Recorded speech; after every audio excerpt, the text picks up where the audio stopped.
When my wife passed away, her wealthy boss called me and said, "Booker, I found something, come to my office right now." Then he added, "Do not tell your son or your daughter-in-law. You could be in grave danger." When I got there and saw who was standing at the door, I froze, my blood turned to ice, and I realized my wife did not just die, she was taken from me. But before I tell you what I found in that office, you need to understand how the day of her funeral became the day my own son declared war on me.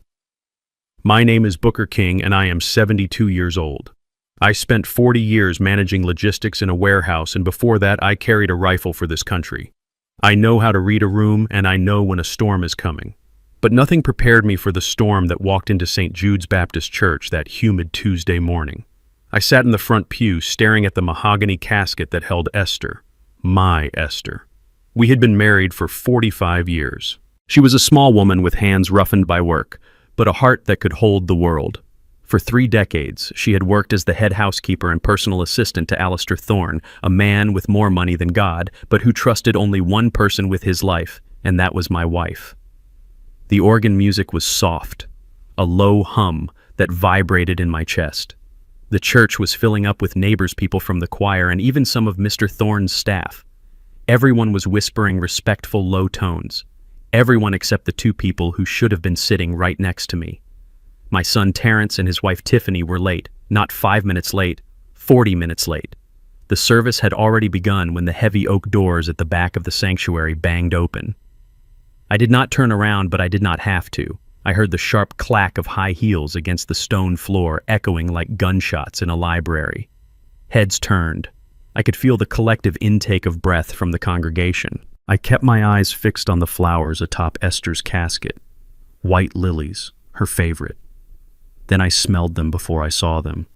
A cloud of expensive cloying perfume that smelled like desperation and money mixed with the stale scent of cigarettes. Terrence slid into the pew beside me. He was wearing a bright cream-colored suit that looked like something a pimp would wear to a nightclub, not a son to his mother's funeral. He did not touch my shoulder. He did not squeeze my hand. He did not even look at the casket. He pulled out his phone. The screen lit up in the dim church, illuminating his face. He was texting. His thumbs moved furiously and his jaw was tight.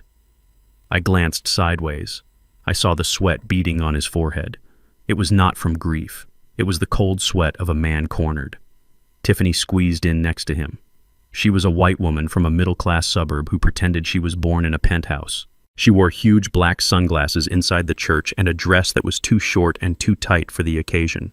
She fanned herself with a funeral program, looking around with open disdain. "This place is a sauna," she whispered loudly enough for the choir to hear. "Didn't they have money for AC?" "Shh," Terrence hissed, but he didn't put his phone away. I gripped the handle of my cane. It was a sturdy piece of hickory wood I had carved myself. My knuckles turned white. I wanted to tell them to leave. I wanted to tell them to show some respect for the woman who had paid for Terrence's college, who had paid for their wedding, who had bailed them out more times than I could count. But I said nothing. I was a man of discipline. I would not cause a scene at Esther's homegoing. The service ended and we moved to the fellowship hall for the repast. The church ladies had prepared the food Esther loved. Fried chicken, collard greens, macaroni and cheese, and cornbread. The smell was comforting to everyone else, but it seemed to offend Tiffany. She stood near the wall, holding a paper plate with 2 fingers as if it were contaminated. I watched her from my seat in the corner. She leaned in close to Terrence, and I have hearing aids that I keep tuned very high. Most people think I am just an old deaf man, but I hear everything. "I can't believe we have to eat this grease," Tiffany hissed. My stomach is turning just looking at it.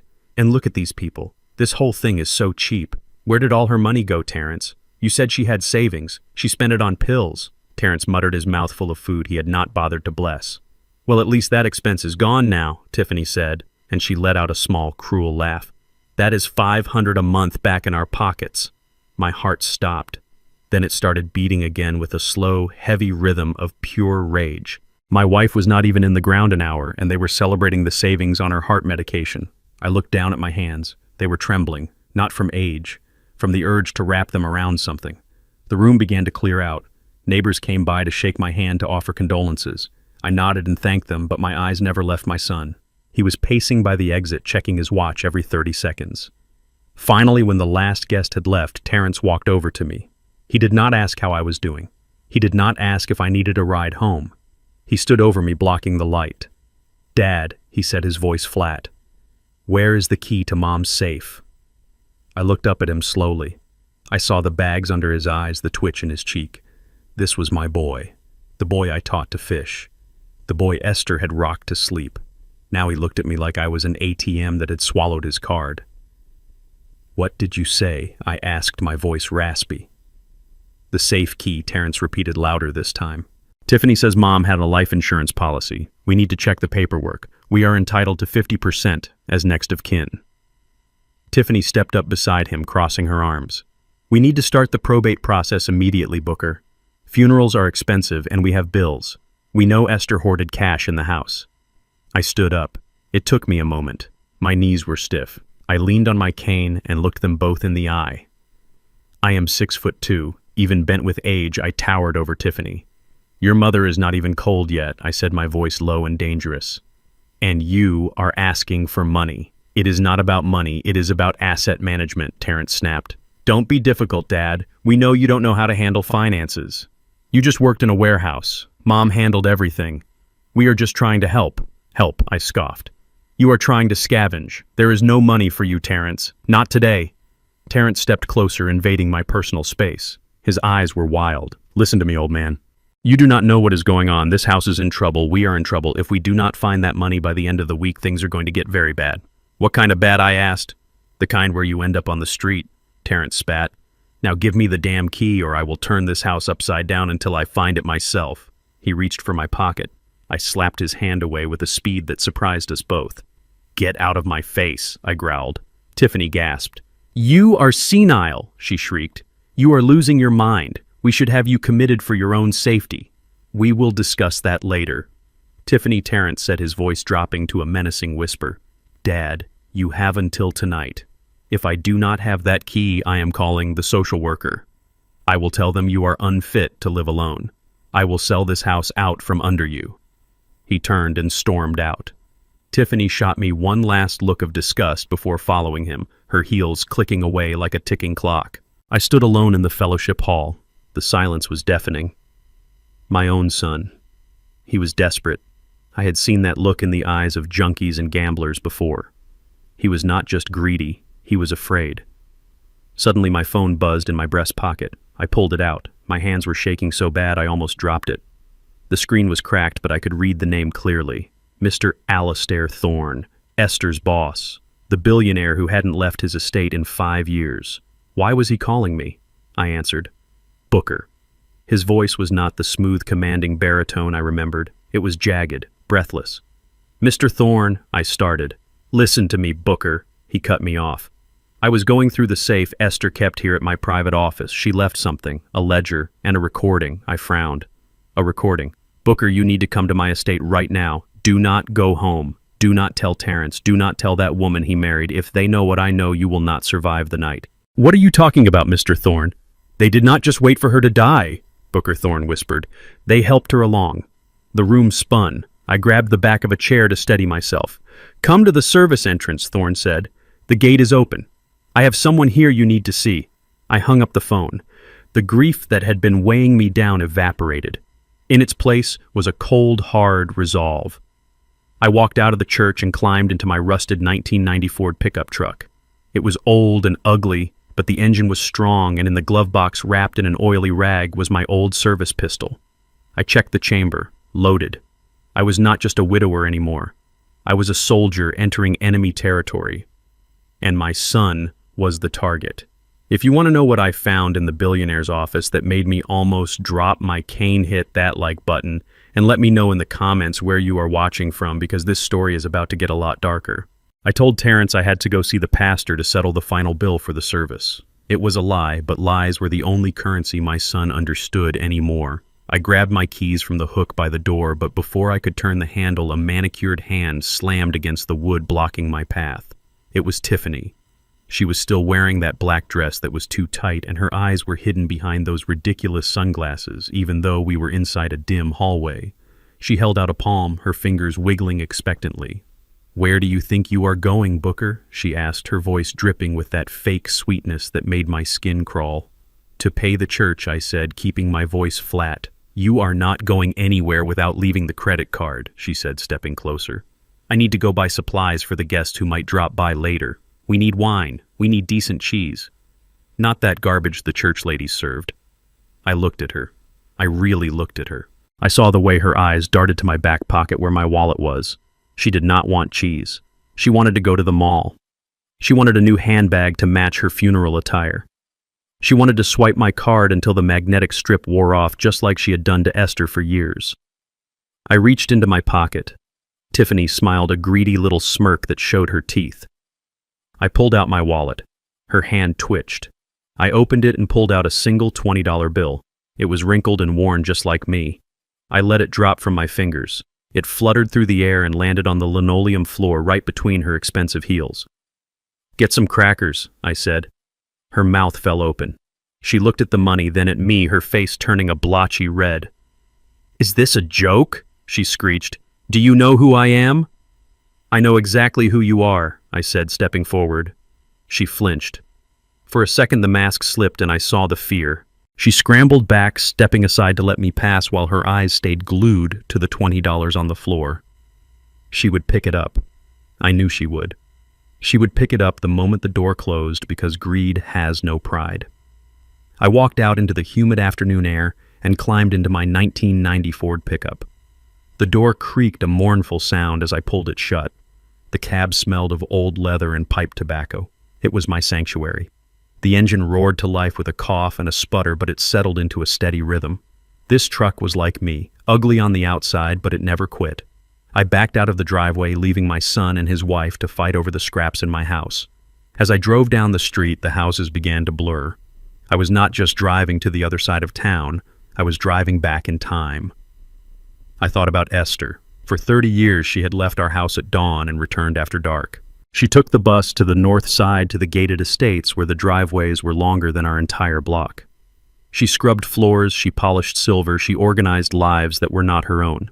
To the world, she was just a housekeeper, a servant, invisible. But Esther saw everything. She knew where the skeletons were buried because she was the one dusting the closets. I gripped the steering wheel tighter, my knuckles popping. My son Terrence thought I was just a tired old man who moved boxes in a warehouse. He forgot what I did before the warehouse. He forgot that Uncle Sam sent me to a jungle halfway across the world when I was just 18. You learn things in war. You learn that the quietest moments are the most dangerous. You learn to watch the grass for movement that shouldn't be there. You learn that when the enemy smiles, he is usually holding a knife behind his back. I had been watching Terrence and Tiffany for months. I noticed the new watch Terrence wore that cost more than my truck. I noticed the way Tiffany stopped leaving receipts on the counter. I noticed the way Esther had grown quiet in the weeks before she died, her eyes darting to the phone every time it rang. I had been trained to spot an ambush, but I never thought the enemy would be sleeping in the guest bedroom. I merged onto the highway, the old Ford vibrating under my hands. I checked my mirrors constantly. Old habits die hard. No one was following me. Terrence was too busy trying to find the safe key to notice I was gone. I took the exit for Highland Park. The air changed here. It smelled of fresh-cut grass and old money. The fences grew higher. The gates became more elaborate. I pulled up to the massive iron gates of the Thorne estate. A security camera buzzed and turned toward me. I rolled down the window. Booker King, I said. The gate clicked and swung open silently. I drove up the winding paved driveway lined with oak trees that were older than the country itself. My rusted truck looked like a stain on a white sheet against the pristine landscaping. I parked next to a silver Rolls Royce. The contrast would have made a lesser man feel small. It just made me feel focused. I got out and adjusted my suit jacket. It was a cheap suit bought off the rack 10 years ago, but I wore it with the posture of a man who answers to no one. The front door opened before I could knock. Alistair Thorne stood there. He was 80 years old, confined to a wheelchair, his body withered by time and illness, but his eyes were as sharp as broken glass. He wore a velvet smoking jacket and a silk scarf. He did not look at me like the help. He did not look at me like a charity case. He looked at me like a man who was about to go into battle and was glad to see another soldier. "Booker," he said, his voice raspy but firm. "Mr. Thorne." I nodded. He extended a hand. It was thin and trembling, but his grip was surprisingly strong. We did not shake hands like businessmen. We clasped hands like brothers. "I am sorry about Esther," he said. She was the finest woman I ever knew. Better than me, better than all of us. Thank you, sir, I said, my throat tight. Come inside, Thorne said, spinning his wheelchair around. We do not have much time. Your son will figure out you are gone soon. I followed him into the foyer. The floors were marble. The ceilings soared 20 feet high. It was a palace. But it felt cold, empty. Esther had been the warmth in this house. Without her, it was just a museum. We went past the grand staircase, past the formal dining room where a long table sat empty, and down a hallway lined with portraits of dead ancestors who looked down at me with disapproval. I stared right back at them. I had buried more men than they had ever met. Thorne led me to his private study at the back of the house. It was a room I had never been in. The walls were lined with leather-bound books. The air smelled of cedar and brandy. The heavy velvet curtains were drawn, blocking out the afternoon sun, casting the room in shadow. But we were not alone. Standing by the fireplace was a man I did not recognize. He was tall, wearing a trench coat that looked like it had seen better days. He had a scar running down his cheek and eyes that looked like they had seen the bottom of a bottle and the bottom of humanity. Booker, this is Mr. Vance, Thorne said. He is a private investigator. Esther hired him 2 months ago. My heart skipped a beat. Esther hired a PI. Why? Vance nodded at me. He didn't smile. He looked at me with a mixture of pity and respect. Please sit down, Thorne said, gesturing to a heavy leather chair in front of his massive oak desk. I sat. The leather creaked. I felt like I was sitting in the electric chair waiting for the switch to be thrown. Thorne wheeled himself behind the desk. He placed his hands on a stack of items sitting in the center of the green blotter. There was a small black leather journal. I recognized it immediately. It was Esther's prayer journal. She carried it everywhere. And next to it was a thick envelope filled with photographs. I found this in the safe Esther kept here, Thorne said softly. She had her own combination. I never asked what was in it. I trusted her completely. But after she passed, I knew I had to look. I had to make sure her affairs were in order. He pushed the journal toward me. Open it, Booker. Read the last entry. My hands shook as I reached for the book. The leather was warm as if she had just been holding it. I opened it to the bookmark. The handwriting was hers, neat and looping, but the ink was shaky as if she had been writing in a hurry or in fear. I read the words. Terrence asked for money again. I told him no. He looked at me with eyes I did not recognize. He looked at me like he hated me. I found the pills in his jacket pocket today. They look just like my heart medication. But they aren't. I am scared, Booker. I am scared of our son. I stopped reading. The room seemed to tilt. I couldn't breathe. Mr. Vance spoke up, then his voice gravelly. Look at the photos, Mr. King. I reached for the envelope. I poured the contents onto the desk. Dozens of photos spilled out. They were grainy, taken with a long-range lens, but the subjects were clear. There was Terrence. He was standing in an alleyway talking to a man with tattoos on his neck. He was handing over a thick wad of cash. There was another photo, Terrence and Tiffany sitting in a car. Tiffany was laughing, holding up a bottle of champagne. But the last photo made me freeze. It felt like a physical blow to the chest. It was taken through the kitchen window of my own house. It was taken 3 nights ago. The timestamp said 2 a.m. In the photo, Terrence was standing at the kitchen counter. He was holding 2 orange prescription bottles. One was Esther's heart medication. The other was unlabeled. He was pouring the pills from one bottle into the other. He was smiling. I stared at the image. My son, my flesh and blood, the boy I had carried on my shoulders, the boy I had taught to tie his shoes. He was switching the pills. He killed her, I whispered. The words felt like gravel in my mouth. He killed his own mother. Thorne leaned forward, his face grim. He did not just kill her, Booker. He executed her. And now he is coming for you. Why, I asked, looking up, my eyes burning but dry. Why would he do this? Thorne pointed to the journal again. Turn the page, Booker. Look at what she was hiding from you. Look at what she was hiding from everyone. I turned the page, and there, pasted into the book, was a bank statement. The balance was not a few $1,000s. It was not even $100,000. It was $3 million. My Esther, the housekeeper. The woman who clipped coupons and darned my socks. She was a millionaire. And Terrence knew. The realization hit me with the force of a freight train. He didn't kill her because he hated her. He killed her because he was greedy. He killed her for a payday. I stood up. The chair fell backward with a crash. I am going to kill him, I roared. I reached for my back waistband where the cold steel of my pistol pressed against my spine. I am going to go back there and I am going to put a bullet in his head. No, Thorne shouted. His voice cracked like a whip. I stopped, panting my hand on the gun. If you kill him now, you go to prison and he wins, Vance said, stepping forward, his hands raised. You will rot in a cell and Tiffany will spend that money on vacations and jewelry. Is that what Esther would want? I looked at the photo of my son. The monster. Then what do? I asked, my voice breaking. We trap him, Thorne said. His eyes were cold and hard. We make him confess. We make him destroy himself. But to do that, you have to go back there. Go back, I asked. To that house. With him. Yes, Thorne said. You have to go back. You have to play the grieving, confused old man. You have to make him think he has won. You have to make him think you are weak. Can you do that, Booker? Can you look the man who murdered your wife in the eye and pretend you do not know? I looked at the journal. I looked at the photos. I thought about Esther. I thought about the fear she must have felt in those final days. I took a deep breath. I straightened my jacket. I picked up my cane. I was a soldier once. I know how to follow orders. And I know how to wait for the kill shot. I will do it, I said. Thorne nodded. Good. Now listen carefully. Here is what we are going to do. And as he laid out the plan, I felt the old soldier inside me waking up. My son thought he was a predator. He thought I was prey. He was about to find out that he had walked into the den of a lion. Thorne pushed the small black leather journal across the mahogany desk toward me. It smelled of lavender, the scent Esther always wore. My hands trembled as I opened it. The handwriting was hers, neat loops I had known for 45 years, but the words were strangers to me. I started reading. March 12th. Mr. Thorne's portfolio is up 12% this quarter.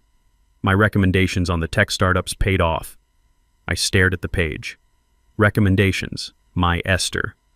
The woman who clipped coupons for canned corn was giving investment advice to a billionaire. I looked up at Thorne. He nodded. Esther was not just my housekeeper, Booker. She was my financial compass. She had a gift. She saw patterns in the market no one else saw. Over 30 years, I paid her a commission on every successful trade. I turned the page. A bank statement was pasted there. The balance made my breath hitch. $3 million.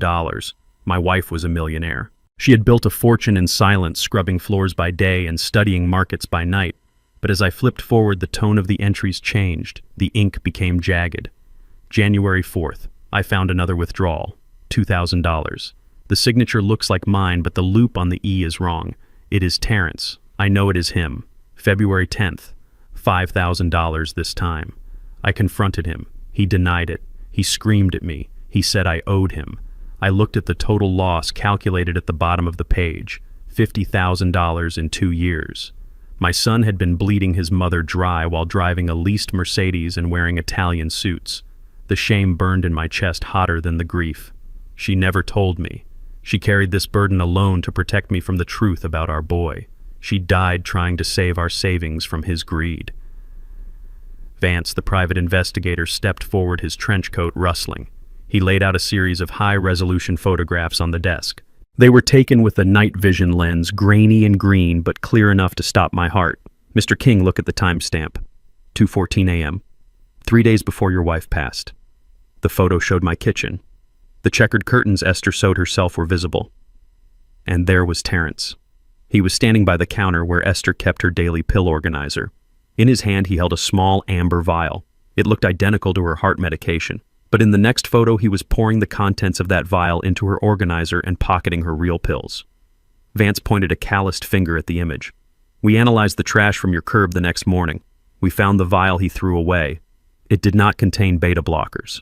It contained a concentrated stimulant, a high-grade amphetamine mixture, dangerous enough to cause cardiac arrest in a healthy man, fatal for someone with your wife's condition. Thorne spoke up, his voice like gravel. It was not a heart attack, Booker. It was murder. Calculated, cold-blooded murder. He waited until her prescription was low, then he made the switch. He knew exactly what he was doing. He watched her take those pills. He watched her die. And he did it for money. He did it because she was about to cut him off. I looked at the photo of my son. His face was illuminated by the refrigerator light. He was not crying. He was not hesitating. He was smirking. The monster who lived in my house. The boy I taught to ride a bike. He had poisoned the woman who gave him life because he wanted a payout. He traded his mother's life for a gambling debt. It was not natural causes. It was an execution carried out in our own kitchen. A sound escaped my throat. It was a low, guttural roar of pure animal pain. The room spun. I grabbed the edge of the desk so hard the wood creaked, my vision blurred with red-hot tears. I stood up, knocking the heavy leather chair backward. I could feel the weight of the service pistol in the glove box of my truck. It was calling to me. I needed it. I needed to feel the recoil. I needed to see the fear in his eyes that Esther must have felt. I am going to kill him. The words tore out of my throat, raw and bleeding. I am going to drive back there, and I am going to put him down like a rabid dog. He does not deserve to breathe. He does not deserve a trial. He took my Esther. He took my life. I turned toward the door, my hand reaching for the handle. I was not a father anymore. I was an executioner. I could see it all in my mind. The kick of the door, the look on Tiffany's face, the final judgment delivered in lead. Justice. Immediate and permanent. My blood was boiling, screaming for vengeance. Stop! Thorne's voice cracked through the air like a whip. He slammed his hand on the desk. Booker, stop. If you walk out that door with a gun, you lose everything. You go to prison for the rest of your life, and Terrence wins. He becomes the victim. He inherits the house. He inherits the money. Tiffany spends every dime Esther saved while you rot in a cell. Is that what you want? Is that what Esther would want? I froze my hand on the doorknob, my chest heaving. Vance stepped between me and the door. We do not have enough for a conviction yet, Booker. The vial in the trash is circumstantial. The photos show him touching the pills, but not what was in them. A defense lawyer would tear it apart. We need more. We need him to say it. We need a confession. Thorne wheeled himself closer, his eyes burning into mine. You have to go back there. You have to walk into that house and look at the man who killed your wife and smile. You have to play the part Booker. Be the grieving, confused old man they think you are. Let them believe they have won. Let them get comfortable. Because when they are comfortable, they will make mistakes. And when they slip, we will be there to catch them. Can you do that? Can you be a soldier one last time? I drove back to my house in my old Ford pickup, and the steering wheel felt like it was made of ice under my grip. The engine hummed a low, steady rhythm that usually calmed me, but today, it sounded like a funeral dirge. I checked my rearview mirror not to see the traffic behind me, but to look at my own face. Thorne had told me to play the part. He told me to be the grieving, confused old man my son thought I was. I tried to smile. I tried to cultivate a look of weakness and senility. But the face staring back at me was hard. The lines around my mouth were etched deep with a rage so potent it tasted like battery acid. I had to soften my eyes. I had to slump my shoulders. I had to bury the soldier who wanted to strangle his enemy and resurrect the father who was lost in grief. It was the hardest thing I had ever done. Harder than boot camp. Harder than the war. Because the enemy wasn't a stranger across a jungle clearing. The enemy was the boy I had taught to catch a baseball. The enemy was the man who had sat at my dinner table and eaten my food while planning my wife's murder. Every mile marker I passed felt like a step closer to hell. I could feel the bile rising in my throat. The sheer physical disgust of facing him was almost overwhelming. I wanted to turn the truck around. I wanted to keep driving until the gas ran out, but I couldn't. Esther needed me. Justice needed me. I pulled into the driveway and turned off the engine. I sat there for a moment, breathing in the scent of old tobacco and dust, gathering the strength to walk into the house that was no longer a home. I stepped onto the porch, and the front door was already ajar. My heart hammered against my ribs, not from fear, but from the violation of it. This was Esther's sanctuary. She kept it spotless. She kept it sacred. Now the door hung open like a broken jaw. I stepped into the foyer, and the sound hit me first. It was a tearing sound, wet and sharp, like flesh being ripped from bone. I walked into the living room and stopped. The air was thick with dust and feathers. Tiffany was on her knees in the center of the room. In her hand, she held a yellow box cutter. She was attacking Esther's favorite floral sofa, the one she had saved for 3 years to buy. Tiffany was slashing the cushions open one by one, plunging her hands into the stuffing and ripping it out in great white handfuls. She looked like a wild animal. Her hair was wild, her dress was stained with dust, and she was muttering to herself, "Where is it? Where is the cash?" She did not even see me. She tossed a cushion aside and stabbed the back of the sofa, slicing the fabric with a violent hiss. The floor was littered with papers, books pulled from shelves, and shattered knickknacks. It looked like a tornado had touched down inside my living room. But then I heard another sound coming from down the hall. A high-pitched mechanical whine, a drill. My stomach dropped. The master bedroom. Our bedroom. I walked down the hallway, my cane tapping softly on the hardwood. The pictures on the walls were crooked. Our wedding photo was lying on the floor, the glass cracked over Esther's smiling face. I stepped over it, careful not to crush her image. The whining sound grew louder, grinding against my nerves. I pushed open the bedroom door. The room was unrecognizable. The dresser drawers were pulled out and dumped on the bed. Esther's clothes, her Sunday dresses, her nightgowns were trampled underfoot. And there in the corner was Terrence. He was sweating through his cream-colored suit. He was holding a heavy-duty power drill, pressing it with all his weight against the small wall safe Esther had hidden behind the painting of the Last Supper. The painting was thrown in the corner.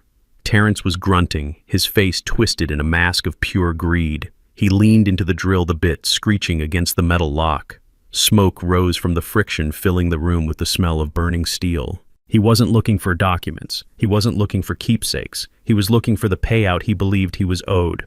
I needed to get his attention. I needed to stop the desecration before I lost control and did something that would ruin the plan. I let my body go slack. I allowed my knees to buckle slightly. I loosened my grip on my hickory cane and let it fall. It hit the floor with a loud clatter that cut through the noise of the drill like a gunshot. Terrence jumped. The drill slipped, screeching across the metal door of the safe and gouging the wall. He spun around, wild-eyed. His chest was heaving. His eyes were red-rimmed and frantic. He looked at me, and for a second he didn't see his father. He saw an intruder. He saw an obstacle.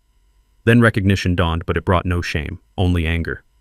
He dropped the drill onto the pile of Esther's clothes. He pointed a shaking finger at the open safe. "It is empty," he screamed, his voice cracked with hysteria. "Empty. There is nothing in here but dust. Where is it? Where is the money? Where are the bonds?" I stared at him, letting my mouth hang open slightly, feigning the confusion of a man whose world has stopped making sense. I leaned against the doorframe, clutching my chest as if my heart were failing. I did not speak. I just looked at the empty safe, then back at him, letting the silence stretch, letting his panic grow. He kicked the bed frame hard. "Don't look at me like that, old man," he shouted. "You knew, didn't you? You knew she moved it. You and her were always whispering, always hiding things from me." Terrence marched across the room, closing the distance between us in 3 long strides. He was big. He had played football in high school, and he used that size now to intimidate. He grabbed the front of my jacket, bunching the cheap fabric in his fist, and shoved me back against the doorframe. His face was inches from mine. I could smell the stale alcohol on his breath mixed with the acrid scent of his fear. He reached down and picked up the power drill again. He revved it once, the sound sharp and menacing right next to my ear. He held the spinning bit inches from my face. The metal blurred a gray spiral of potential violence. "Tell me," he hissed, his spit landing on my cheek. "Tell me where the old hag hid the money, or I swear to God I will drill the answer out of your skull. Speak, old man. Where is the inheritance?" The drill bit spun inches from my nose, a blur of gray steel that smelled of ozone and violence.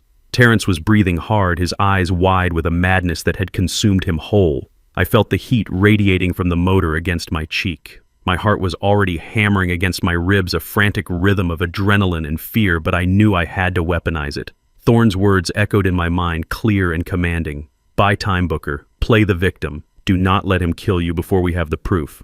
I looked into my son's eyes, and I saw no recognition there, only the cold stare of a stranger who wanted something I possessed. He shouted again, demanding the location of money that didn't exist in that safe. I knew if I stayed standing, he would use that drill. He was past the point of reason. I let my eyelids flutter. I allowed my jaw to go slack. I reached up with a trembling hand and clutched at the fabric of my shirt right over my heart. I forced the air out of my lungs in a ragged, wheezing gasp that sounded like a dying engine. My knees buckled for real this time as I let gravity take me. I slid down the doorframe, my back scraping against the wood until I hit the floor with a heavy thud. I curled into myself, groaning low in my throat, my hand clawing at the carpet. It wasn't entirely acting. The stress, the grief, the sheer physical threat had spiked my blood pressure to dangerous levels. I could feel the room spinning. Terrence stepped back, the drill still whirring in his hand, his expression shifting from aggression to sudden panic. He wasn't worried about losing his father. He was worried about losing the combination to the safe. He backed away, the tool winding down with a mechanical whine, leaving a ringing silence in the room broken only by my staged, desperate gasps for air. Tiffany appeared in the doorway, her hair wild and her black funeral dress covered in white feathers from the decimated sofa. She took one look at me writhing on the floor and dropped the box cutter she had been using to eviscerate my furniture. Her face went pale, not with concern but with calculation. "Do not let him die," she screeched, rushing forward and grabbing Terrence's arm with a grip that looked painful. "If he dies now, we lose everything, Terrence. He is the only one who knows where the assets are. If he croaks, that money disappears into the system. Think, you idiot." Terrence looked down at me, then at the drill in his hand. He cursed loudly and tossed the tool onto the bed where it landed on Esther's Sunday hat. He knelt beside me, grabbing my collar with both hands and shaking me violently. His head snapped back and forth. "Wake up, old man," he shouted, his spit flying onto my face. "You do not get to die yet. Not until you tell me where the money is." He raised his hand and slapped me hard across the face. The sting was sharp and hot, but I kept my eyes half closed, focusing on my breathing, making it shallow and irregular. I let my head loll to the side. I needed to give them a number big enough to blind them, a number big enough to make them keep me alive. I licked my dry lips and whispered, "The trust." Terrence froze. He leaned in closer, his ear almost touching my mouth. "What trust? Say it again." I wheezed, forcing the words out between gasps. "The trust fund. Esther set it up. $2 million. The lawyer. He comes next week." I let my head fall back against the floorboards as if the effort of speaking had drained the last of my life force. I watched through slit eyes as Terrence looked up at Tiffany. A slow, greedy smile spread across his face, erasing the panic. $2 million, he whispered, testing the weight of the words. The number hung in the air like a spell. $2 million. It was enough to fix his gambling debts, enough to buy Tiffany her silence, enough to fuel their delusions for a lifetime. I saw the transformation in my son. The murderer vanished, replaced by the opportunist. He did not see a dying father anymore. He saw a winning lottery ticket that needed to be kept safe until cashing day. He grabbed me under the arms and hauled me up. He was not gentle.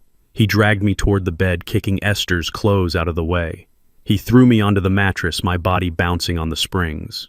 He stood over me, panting, his eyes gleaming with a feverish light. "We have to keep him alive," Tiffany said, pacing the room. "Just until next week. Just until the lawyer comes and we can get him to sign it over. We need to make sure he doesn't talk to anyone else." Terrence nodded. He reached into my jacket pocket. I tensed, but I did not resist. He pulled out my smartphone. It was a new model Esther had bought me for my birthday so I could see pictures of the grandkids. He looked at it, then looked at me. "You won't be needing this," he said. "You need rest, Dad. Lots of rest." He slipped the phone into his own pocket, cutting off my lifeline to the outside world. He walked backward out of the room, his eyes never leaving mine. He looked like a zookeeper locking a dangerous animal in its cage. Tiffany followed him, casting one last suspicious glance at me before disappearing into the hallway. The door slammed shut. The heavy thud vibrated through the floorboards. Then came the sound that sealed my fate. The metallic slide of the deadbolt. The sharp click of the lock engaging. I was a prisoner in the house I had paid for with 40 years of sweat. I lay still on the bed, listening to their footsteps retreating down the hall, listening to them whispering about millions that didn't exist, planning a future they would never see. I stared at the ceiling and waited for the silence to settle before I dared to move. They thought they had taken my phone. They thought they had cut me off. They didn't know about the loose floorboard under the bed or what was hidden beneath it. 2 days passed in that stifling room, and the air grew heavy with the scent of my own sweat and the lingering perfume of Esther that still clung to the curtains. The sun crawled across the floorboards, marking time like a prisoner scratching tally marks on a wall. I sat in the armchair facing the window, watching the world go on without me. The neighbor walked his dog, and the mailman delivered bills. None of them knew that inside the yellow house on Elm Street, an old man was rotting in captivity. Twice a day, the lock would click and the door would open just a crack. Tiffany would slide a plastic plate across the floor with her foot like she was feeding a stray mongrel. The first meal was a sandwich made with bread that was blooming with green mold on the crust. The cheese was hard and sweating oil. The water was lukewarm tap water in a dirty glass. "Eat up, old man," she would sneer through the crack. We are cutting costs until the trust fund clears. I looked at the food and my stomach churned. Every instinct screamed to throw it back at her to starve rather than accept her insults. But I was a soldier. Soldiers do not starve out of pride. Soldiers eat whatever they can find to keep the machine running. I picked off the mold with shaking fingers. I ate the dry bread. I drank the water. I needed my strength. I did push-ups against the wall when they were asleep. I paced the room to keep the blood flowing in my legs. I was not just surviving, I was preparing. I was sharpening my mind and my body for the moment the door would open wide. Night fell like a heavy blanket suffocating the house. The structure settled into silence, but it was a restless quiet, filled with the creaks and groans of old wood. I pressed my ear against the wood of the door. The house was old, built in the 1920s, and the ventilation ducts carried sound like a telephone wire. I heard heavy footsteps pacing in the living room, back and forth, the sound of a trapped animal pacing its cage. Then the ring of a cell phone shattered the silence. Terrence answered on the first ring. His voice was low, but the desperation made it carry through the thin walls. I strained to listen, deciphering the words through the wood. "Please listen to me, Marco," I heard him plead. "I have the money coming. It is a trust fund. My mother left it. No, do not send anyone to the house. I swear on my life I will have it." There was a pause, a long, terrifying silence where I could almost hear the voice on the other end delivering a death sentence. Then Terrence spoke again, his voice cracking with tears. $500,000 is a lot of cash to move in 2 days. I need more time. Just give me a week. Please, Marco, I lost it on the spread, but I can make it back. Do not touch my legs. I heard a sob, a grown man crying to a gangster. I understood then. It was not just greed, it was survival. My son had gambled away $500,000 betting on football games he didn't understand. He was deep in the hole with the kind of men who didn't send late notices. They sent men with baseball bats and pliers. The deadline was 3 days. If he didn't pay, he was a dead man walking. And I was his collateral. He needed that $2 million, not to buy a yacht, but to buy his life. He was going to squeeze me until I signed, or until I died because he had a gun to his head. I slid down the door until I hit the floor. My son was not just a murderer, he was a desperate fool, and desperate fools are the most dangerous creatures on earth. I waited until I heard Terrence pass out on the couch, the clinking of a bottle against a glass telling me he was drinking away his terror. I crawled toward the bed. Esther had been a brilliant woman. She anticipated storms before the first cloud appeared. Years ago, when Terrence first started stealing small amounts, she hired a carpenter to install a false bottom in the floorboard under her side of the bed. She told me it was for jewelry. I knew it was for emergencies. I pushed the heavy mattress aside with a grunt. My muscles burned, but I ignored the pain. I found the loose board and pried it up with the handle of a metal spoon I had hidden from my dinner tray. Inside, wrapped in oilcloth, lay my salvation. A Nokia brick phone fully charged and turned off, and beside it the cold, heavy weight of a .38 snub-nose revolver. I checked the cylinder. 5 rounds. Enough to end this. But Thorne was right. I needed justice, not just blood. I turned on the phone. The screen glowed green in the darkness. I typed a message to the number Thorne had given me using a simple code we agreed on. "The wolf is at the door. Debt is 500 large. Deadline 3 days. Need extraction." I waited. The minutes ticked by like hours. I watched the battery indicator. I watched the signal bars. Then the phone buzzed against my palm. A single text message. It read, "Lawyer Solomon Gold arrives at 900 hours tomorrow. He has the paperwork. Get ready to play your part. Do not break character. We are coming for you." I turned off the phone and hid it back under the floorboard. I slid the gun under my pillow. I lay back in the dark and stared at the ceiling. Tomorrow the curtain would rise. I closed my eyes and practiced my tremors. Tomorrow I would be the frail old man they wanted to see. But inside I was already pulling the trigger. The sun came up like a judgment I wasn't ready to face, but the click of the deadbolt told me showtime had started. The door swung open, and for the first time in 2 days, I wasn't greeted with a sneer or a kick. Tiffany stood there, holding a steaming mug of coffee, her face plastered with a smile that looked like it hurt. "Good morning, Dad," she chirped, her voice an octave higher than usual. "We have a guest. You need to look presentable." She handed me the mug. It said, "World's Best Grandpa" on the side. The irony tasted bitter, but I drank the coffee because I needed the caffeine to sharpen my edges. Terrence appeared behind her wearing a fresh suit and a tie that was too tight. He looked like a man trying to sell a car with no engine. He grabbed my arm not to hurt me this time, but to steady me. "Easy there, old-timer," he said, loud enough for the neighbors to hear. "Let's get you to the living room. Mr. Gold is here." They walked me down the hallway like I was a piece of fragile china they were afraid to drop. I leaned heavily on my cane, shuffling my feet, playing the part of the confused invalid perfectly. In the living room sat a man who looked like he could foreclose on your house just by looking at it. Solomon Gold was not a large man, but he took up all the space in the room. He wore a charcoal suit that cost more than my first house, and his eyes were black marbles behind rimless glasses. He didn't stand when I entered. He just watched me like a hawk spotting a field mouse. "Mr. King," he said, his voice smooth as oil. "I am Solomon Gold. I represent your late wife's estate. Please sit." Terrence guided me to the armchair, the one Tiffany hadn't slashed to ribbons yet. He sat next to me, perched on the edge of the cushion, his knee bouncing with a nervous energy that shook the floorboards. Tiffany sat on the arm of his chair, playing the devoted daughter-in-law. We were a picture-perfect family if you ignored the smell of desperation and the hidden gun under my mattress. Gold opened a leather briefcase and pulled out a single thick document bound in blue paper. He adjusted his glasses and looked at Terrence, then at me. "Mrs. King was a very prudent woman," he began. "She set up a living trust 3 years ago. The assets within that trust, including the investment portfolio and the offshore accounts, total approximately $3 million. Terrence made a noise in his throat like a dying engine. His eyes bulged. $3 million. He looked at Tiffany, and I saw the greed wash over them, erasing the fear for a split second. Gold continued ignoring my son's reaction. According to the terms of the trust upon her death, the entirety of the estate transfers to her husband, Booker King.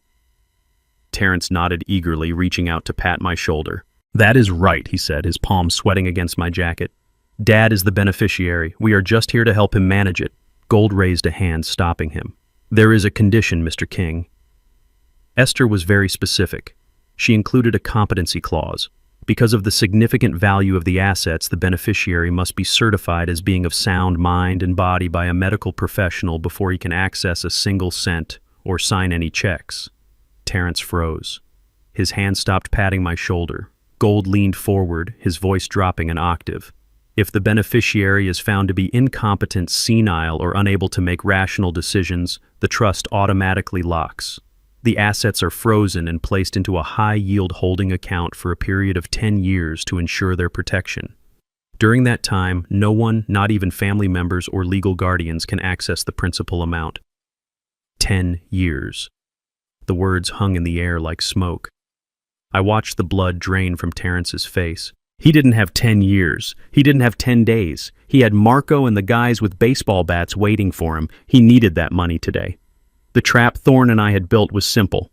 We knew they wanted to declare me incompetent to steal the money, so we made competence the key to the vault.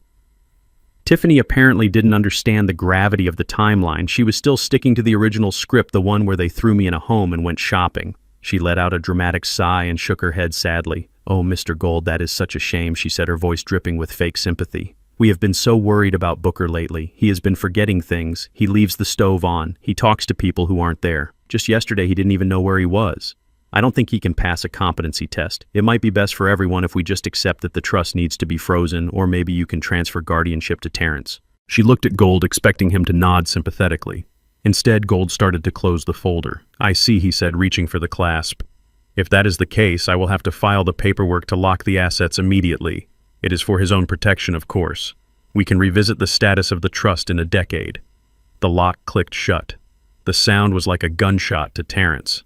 He jumped up from his chair, knocking Tiffany sideways. "No!" he shouted, his voice cracking with panic. "Shut up, Tiffany! You do not know what you are talking about!" He turned to Gold, his hands waving frantically. "She is exaggerating. Dad is fine. He is just grieving. Look at him. He is sharp as a tack. He remembers everything." "Don't you, Dad?" He grabbed my shoulder again, digging his fingers in hard enough to bruise. "Tell him, Dad. Tell him you are fine. Tell him you are not crazy." I looked at my son. I saw the sweat running down his temple. I saw the terror in his eyes. He was begging me to be sane so he could rob me. It was pathetic. I looked at Gold and blinked slowly. "I feel fine," I said, my voice shaky but clear. "I just miss my Esther." Gold looked at me, then at Terrence, then back at the file. He tapped his fingers on the leather case, considering. "Very well," he said. "If you insist he is competent, we can proceed. But I need proof. I cannot release $3 million on your word alone." He pulled a card from his pocket. "I have scheduled a comprehensive medical evaluation for tomorrow morning at 9. It is with an independent physician. If Mr. King passes, he gets the checkbook. If he fails, the vault locks for 10 years. Do we have an understanding?" Terrence let out a breath that sounded like a sob. "Yes," he said, wiping his forehead with his sleeve. "Yes, we understand. Dad will be there. He will pass. I promise." Gold stood up and buttoned his jacket. "Good day, gentlemen." He walked out the door, leaving a silence behind him that was heavy with threat. Terrence turned to me. The panic was gone, replaced by a cold, dark resolve. He smiled, and it was the smile of a wolf looking at a lamb. "You are going to be the healthiest man in the world tomorrow, Dad," he whispered. "I am going to make sure of it." Night fell over the house like a shroud, and the air inside grew thick with the smell of roasting meat and impending violence. For the first time in the 10 years she had lived under my roof, Tiffany was cooking. She was not heating up takeout. She was not throwing frozen nuggets into the microwave. She was actually cooking. The aroma of pot roast and potatoes filled the kitchen, masking the scent of bleach she had used to scrub the floor earlier. It was a performance, a domestic scene staged for an audience of one. Me. Terrence sat at the kitchen table, drumming his fingers on the wood. His leg bounced up and down, a nervous tic he had developed since the phone call with Marco. He watched me like a hawk watches a dying rabbit. I sat in my usual spot, my hands folded over the head of my cane, trying to look frail, trying to look like I wasn't calculating the distance to the back door. Tiffany hummed as she moved around the stove. It was a cheerful tune that sounded grotesque in the silence of the house. She was wearing an apron over her designer clothes, playing the role of the dutiful daughter-in-law. "Dinner is almost ready, Dad," she chirped, turning to flash me a smile that showed too many teeth. "We made your favorite. Pot roast with extra gravy. We need you strong for tomorrow. You have to pass that test with flying colors so we can get this trust sorted out and take care of you properly." I nodded slowly, keeping my eyes dull. "Thank you, Tiffany," I mumbled. "That is very kind of you. It is the least we can do," she said, turning back to the counter. "We just want you to be happy. We want you to be comfortable." I watched her back. I watched the way her shoulders tensed. I knew that posture. It was the posture of a soldier planting a mine. I shifted in my chair, angling my body toward the dark window that looked out onto the backyard. Outside it was pitch black. The glass had turned into a mirror, reflecting the kitchen behind me with perfect clarity. I did not look at Tiffany directly. I looked at her ghost in the glass. She thought I was staring at my own reflection, lost in the dementia she claimed I had. But I was watching her hands. She reached into the pocket of her apron. She pulled out a small white paper packet. It looked like the kind of envelope a street corner dealer hands you through a car window. She glanced over her shoulder at me. I let my jaw hang slack and stared blankly at the window. She turned back to the stove, satisfied that I was gone mentally. In the reflection, I saw her tear the packet open. She tipped it over the bowl of soup she had set aside for me. A fine white powder cascaded into the dark broth, dissolving instantly. She stirred it vigorously, the spoon clinking against the ceramic. 1 stir, 2 stirs, 3, mixing the death into the dinner. She wasn't just seasoning my food, she was spiking it. I remembered the conversation I had overheard. We switch her medications, we tell her she did things she didn't do. But this was different. They needed me lucid for the doctor tomorrow, didn't they? Or maybe they didn't. Maybe the plan had changed. Maybe they realized I was too much of a risk. Maybe they planned to drag a drugged, drooling version of me to a crooked doctor who would sign anything for cash. Or maybe they just wanted to make sure I slept through the night so I couldn't escape. Whatever was in that bowl, I knew one thing for certain. It was not a vitamin. She picked up the bowl and turned around, her face composed into a mask of maternal care. "Here we go, Dad," she said, setting the steaming bowl in front of me. "Eat up while it is hot. The gravy will do you good." I looked down at the brown liquid. It smelled savory, salty, and lethal. I looked at Terrence. He was watching me intently, his eyes locked on the spoon in my hand. "Eat, Dad," he urged, his voice tight. "You need the nutrition." I lifted the spoon. My hand trembled. I let the tremor grow worse, shaking the utensil until it rattled against the bowl. I lifted a spoonful toward my mouth. Terrence leaned forward, holding his breath. Tiffany wiped her hands on her apron, waiting. I brought the spoon to my lips, then let a violent spasm take over my arm. I jerked my hand sideways. The spoon hit the edge of the bowl hard. "Oops," I whispered. I swept my arm across the table in a clumsy arc, knocking the bowl completely over. It flew off the edge of the table and shattered on the linoleum floor. The soup splashed everywhere, coating the cabinets, the chair legs, and my shoes in a hot, sticky mess. "Oh no," I cried, my voice cracking. "I am so clumsy. I am so sorry." Tiffany shrieked, jumping back to avoid the splash. "You stupid old man," she yelled, forgetting her role for a second. "Look what you did." Terrence stood up, his face red. "It is okay," he said through gritted teeth, forcing himself to stay calm. "It was an accident. Tiffany, clean it up. We will get him another bowl." But before Tiffany could move, a low growling sound came from under the table. It was precious Tiffany's prize-winning English bulldog. The dog waddled out from the living room, attracted by the smell of the meat. "Precious, no," Tiffany shouted, reaching for the dog's collar. But the dog was fast for a creature that weighed 50 pounds. She lunged for the puddle of gravy, lapping it up with greedy, enthusiastic noises. She licked the floor tiles clean, ingesting the soup, the powder, the secret ingredient, all in a matter of seconds.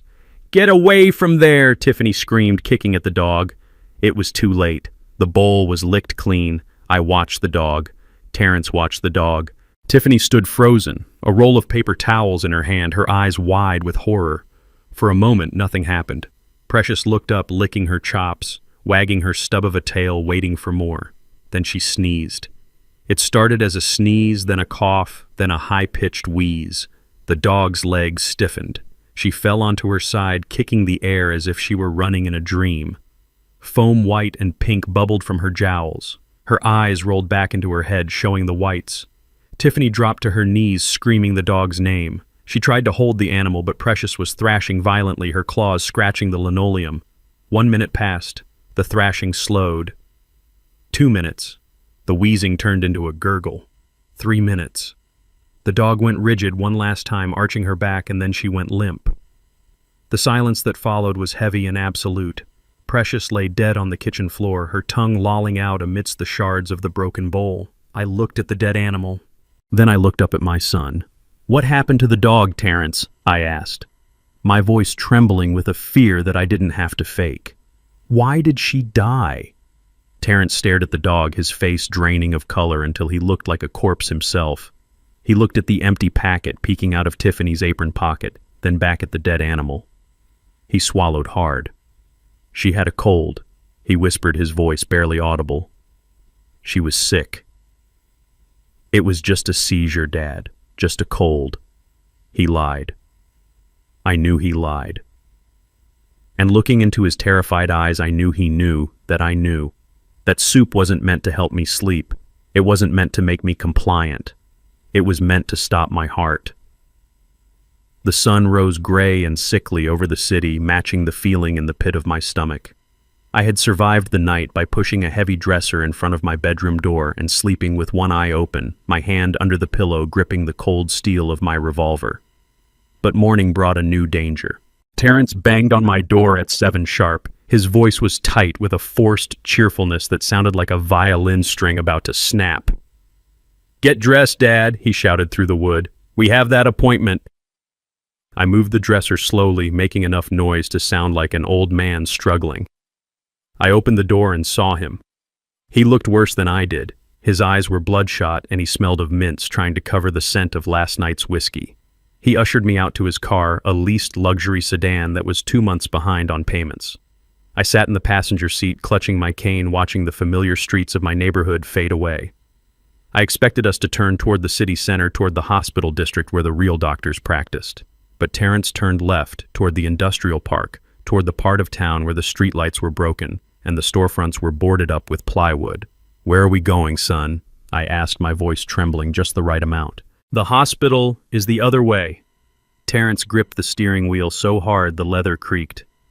"We are going to a specialist." "Dad," he said, his eyes fixed on the road. "A private practitioner. He is the best. He will get you that certificate in no time." I looked out the window at the graffiti-stained walls and the piles of trash on the curb. A specialist. Sure, a specialist in back-alley abortions and no-questions-asked stitching. We pulled up to a brick building that looked like it had been condemned 10 years ago. There was no sign, just a metal door with peeling green paint. Terrence hurried me out of the car, looking over his shoulder as if he expected the devil himself to be following us. We walked inside. The waiting room smelled of mildew and stale cigarette smoke. There were no magazines. There was no receptionist, just a flickering fluorescent light that buzzed like a dying fly. A door opened and a man stepped out. He was wearing a white coat, but it was stained yellow at the cuffs. He was short, balding, and sweating profusely despite the chill in the room. I recognized him. Not as a doctor, but from the photos Vance had shown me. This was Doc Miller, a disgraced veterinarian who had lost his license for selling ketamine to local dealers. He was Terrence's poker buddy. "Ah," Mr. King, Miller said, wiping his damp hands on his coat. "Please come in. We have everything ready." I shuffled into the examination room. It was filthy. The exam table was covered in a sheet that looked like it hadn't been changed in a week. There were no diplomas on the wall, just a calendar from an auto parts store. "Sit down," Miller said, gesturing to the table. Terrence stood by the door, blocking the exit, his arms crossed. I sat, the paper crinkling loudly under my weight. Miller moved to a metal tray. I saw a syringe. It was already filled with a clear liquid. It was a large dose, too large for a vitamin B shot, too large for anything meant to heal. I watched him tap the barrel, flicking the air bubbles to the top. The liquid swirled viscous and deadly. "What is that?" I asked, my eyes wide with feigned fear. "Just a vitamin cocktail," Miller said, his voice shaking slightly. "It will perk you up, get your blood flowing for the lawyer. It helps with memory." Terrence nodded from the doorway. "Take it, Dad. It is for your own good." I looked at the needle. Then I looked at Miller. I saw the tremors in his hands. I saw the way he licked his lips.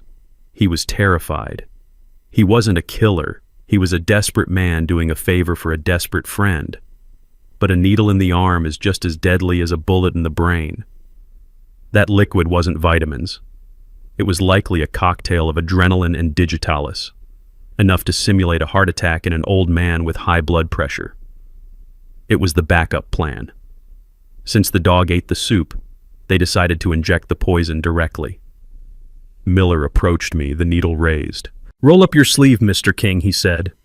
I looked at Terrence. He was watching with a hunger that made my skin crawl. He wanted this over. He wanted his inheritance. I slowly began to unbutton my cuff. My movements were agonizingly slow. Miller shifted his weight impatiently. Come on," he muttered. I pulled my sleeve up, exposing the thin skin of my inner arm. Miller leaned in. He smelled of fear and antiseptic. He grabbed my arm to steady it. I let him find the vein. I let the tip of the needle hover millimeters from my skin. Then I moved, not with violence, but with intimacy. I leaned forward until my face was inches from his ear. I gripped his wrist with my free hand. My grip was not the grip of a frail old man. It was the grip of a man who had moved crates for 40 years. Miller froze. His eyes widened, meeting mine. "Doc," I whispered, my voice low and steady, completely devoid of the senile tremor I had been faking. "Before you push that plunger, you should know something. I sent a GPS pin to my fishing buddy about 20 minutes ago. He gets worried when I go to bad neighborhoods." Miller frowned, confused. "Your fishing buddy?" he asked. "Yes," I said, tightening my grip on his wrist until I felt his bones grind. "His name is Sheriff Patterson. He is on his way here right now to have a cup of coffee with us. And he is bringing the drug dogs." The color drained from Miller's face so fast I thought he might faint. The needle slipped from his fingers and clattered onto the metal tray. He jerked his arm back, breaking my hold, and stumbled away from me, crashing into a cabinet of glass jars. "Sheriff," he squeaked. "You called the sheriff." He turned to Terrence, his eyes bulging. "You said he was senile. You said he did not know what day it was. He knows the sheriff, Terrence. You brought a man who is friends with the cops to my clinic. Are you trying to get me killed?" Terrence looked from me to Miller, his mouth opening and closing like a fish. "He is lying," he shouted. He doesn't know how to use a smartphone. I took it from him. I smiled. A cold, hard smile. I have more than one phone, son. Miller grabbed Terrence by the lapels of his jacket and shoved him toward the door. "Get out!" he screamed. "Get him out of here right now. I am not going to jail for you. Take your dad and your debts and get out before the cops show up." He opened the back door of the clinic and practically threw us out into the alleyway. "Get out!" he yelled again, slamming the heavy metal door and locking it with a resounding thunk. We were left standing in the garbage-strewn alley, the sound of distant sirens playing tricks on Terrence's mind. He looked at me, and for the first time he saw something other than a victim. He saw a threat, but he was too deep in his own delusion to see the whole picture. He grabbed my arm, his fingers digging into my bicep with bruising force. He dragged me toward the car, his breathing ragged and heavy. He threw me into the passenger seat and slammed the door so hard the car shook. He stomped around to the driver's side and got in, hitting the steering wheel with his fists. 1 time, 2 times, 3 times. He screamed a wordless sound of pure frustration. Then he turned to me. His face was twisted, his eyes burning with a hate that had no bottom. "Fine," he hissed, starting the engine and peeling out of the alley. "You want to play games, old man. You want to be difficult. We tried to do this the easy way. We tried to be nice, but you leave me no choice. Tonight you sign those papers. I do not care if I have to break every finger on your hand to make you hold the pen. We are doing this the hard way." We drove back to my house in a silence that felt heavier than the humid air outside. Terrence drove with his knuckles white on the steering wheel, his eyes darting to the rearview mirror every few seconds as if he expected the sheriff to materialize out of the asphalt. I sat in the passenger seat watching the familiar neighborhood roll by. The oak trees I had planted 30 years ago. The mailboxes I knew by name. We turned the corner onto my street and my stomach dropped. There, in the middle of my front lawn, driven right into the heart of Esther's prize-winning hydrangea bushes, was a sign. It was bright red and aggressive. "For sale by owner. Cash only." My heart hammered against my ribs. I looked at the driveway. There was a sensible silver station wagon parked there. Standing on the porch was a young white couple holding hands, looking up at the eaves of my home. They looked hopeful. They looked innocent. And standing in front of them, blocking the door to my sanctuary, was a real estate agent I did not recognize. No, wait. It wasn't an agent. It was Tiffany. She was wearing a floral dress and holding a clipboard pointing at the roof and smiling that shark smile. Terrence didn't even slow down until we were right on top of them. He swerved onto the grass, leaving deep black tire tracks in the green lawn Esther had tended so carefully. The disrespect took my breath away. They weren't just killing me, they were erasing me. They were selling the walls that held my memories before my body was even cold. I stepped out of the car, and the humidity hit me, but it was Tiffany's voice that made me sweat. She was speaking loud and fast, her voice pitching up in that fake sweetness she used when she wanted something. "Oh yes," she was saying. "It has great bones. A real fixer-upper but full of charm. We are letting it go for a steal because we need a quick closing." The young husband looked at the peeling paint on the porch railing. "Why is the price so low?" he asked. "It seems too good to be true." Tiffany let out a laugh that sounded like breaking glass. "Well, to be honest," she said, leaning in confidentially, "my father-in-law is moving to a specialized memory care facility next week. It is very sad, really. He has become quite unmanageable. Dangerous even. We need the cash to pay for his treatment. We already have a bed waiting for him. We just need a cash deposit today to hand over the keys on Monday." I stood by the car door trembling, not from age, from a rage so pure it felt like fire in my veins. She was selling my life. She was selling the room where I held Esther when she cried. She was selling the kitchen where we danced on Sundays, and she was doing it for a cash deposit she would likely spend on a handbag before the sun went down. The young woman looked sympathetic. "Oh, that is terrible," she said. "We can write a check for $5,000 today. Is that enough to hold it?" Tiffany's eyes lit up like neon signs. "That would be perfect," she cooed. "Just make it out to cash. It speeds up the paperwork." I buttoned my cheap suit jacket. I adjusted my tie. I gripped my cane not for support, but as a weapon of truth. I walked across the lawn, my boots crunching on the grass my son had just ruined. Terrence tried to grab my elbow, hissing at me to get inside, but I shook him off with a strength that surprised him. I walked right up to the young couple. I did not look like a senile old man. I looked like a man who had run a warehouse floor for 40 years. I looked them dead in the eye. "Do not write that check, son," I said, my voice booming across the yard. The husband froze his pen, hovering over the checkbook. He looked at me, then at Tiffany. "Why not?" he asked. "Because this house is not for sale," I said, my voice steady and hard. "And even if it was, you would not want it. The foundation is eaten through with termites. The whole thing is held up by prayer and cheap paint, and you should know about the kitchen. My son just killed the family dog in there yesterday because it had rabies. The blood is still under the fridge." I pointed at Terrence with my cane. He is not grieving. He is cleaning up a crime scene. The color drained from the young woman's face. She looked at the house as if it were haunted. She grabbed her husband's arm. "We are leaving," she whispered. The husband didn't argue. He shoved the checkbook into his pocket and they ran for their station wagon. They peeled out of the driveway faster than Terrence had pulled in. Tiffany screamed. It was a primal sound of pure fury. She flew off the porch, her carefully constructed mask shattering. "You ruined it!" she shrieked. Her fingers curled into claws. "You ruin everything, you useless old leech!" She lunged at me, scratching at my face, drawing blood on my cheek. Terrence stepped in and slapped her hard. The sound echoed like a gunshot. "Shut up!" he yelled. "Get inside before the neighbors call the cops." He grabbed the front of my shirt and pulled me close, his breath hot and reeking of fear. "You pushed me too far, old man," he hissed. "The games are over. Tonight you sign those papers or you are going to meet Mom a lot sooner than you planned." The sun went down, but the heat stayed trapped inside the house like a fever. The air was thick, heavy with the smell of cheap whiskey and fear. Terrence didn't bother locking me in the bedroom anymore. He sat in the middle of the living room in my favorite armchair, the one Tiffany hadn't destroyed yet. On his lap lay a 12-gauge shotgun. It was old, rusted at the barrel, something he'd picked up at a pawn shop years ago for hunting trips he never took. He was cleaning it, running an oily rag over the stock with slow, deliberate strokes. The sound of metal on cloth was the only noise in the room, a rhythmic whisper of violence. He didn't look at me. He just stared at the wall, his eyes glazed and distant. He had stopped pretending. The mask of the grieving son, the concerned caregiver, it was all gone. What was left was a man pushed into a corner, a man who saw no way out but through me.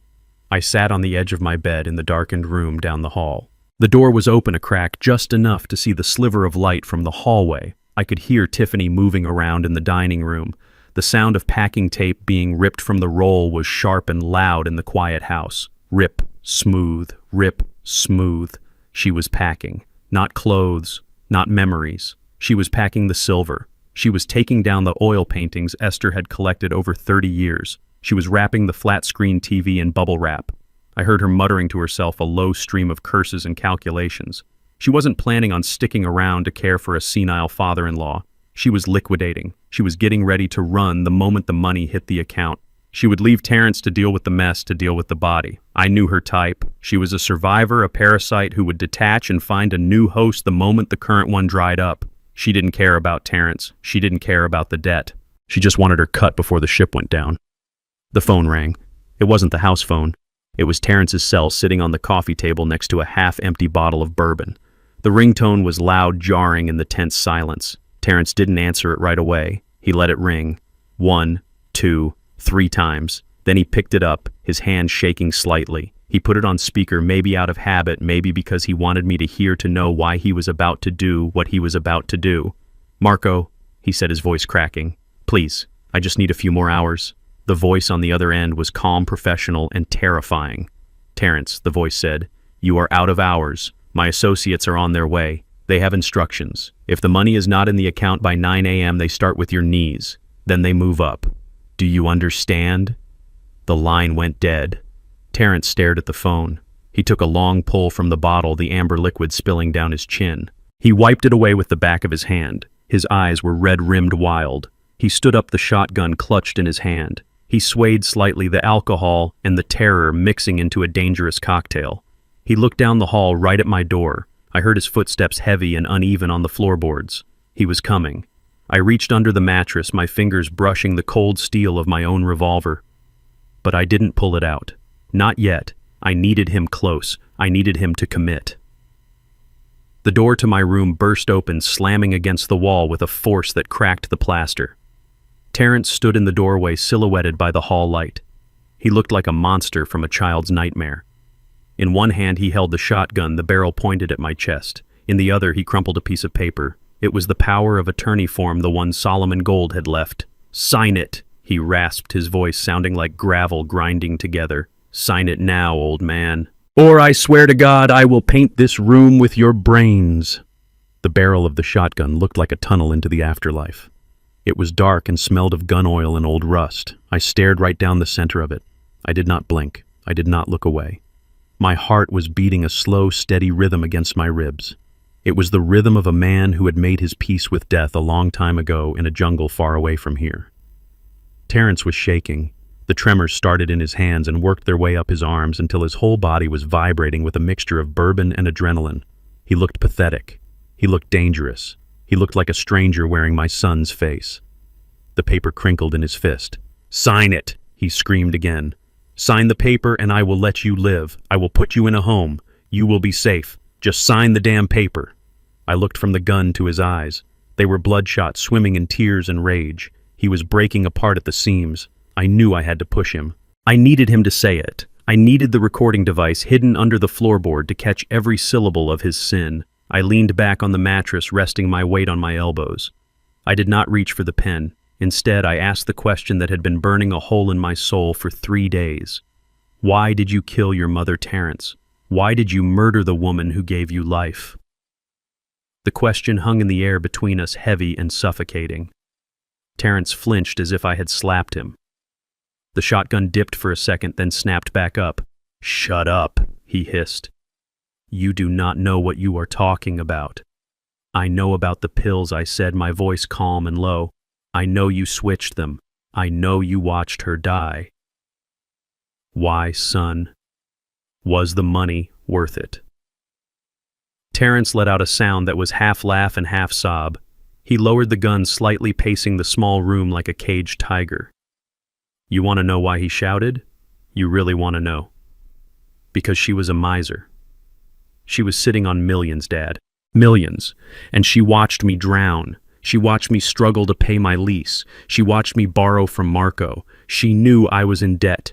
She knew I was scared. And what did she do? She lectured me.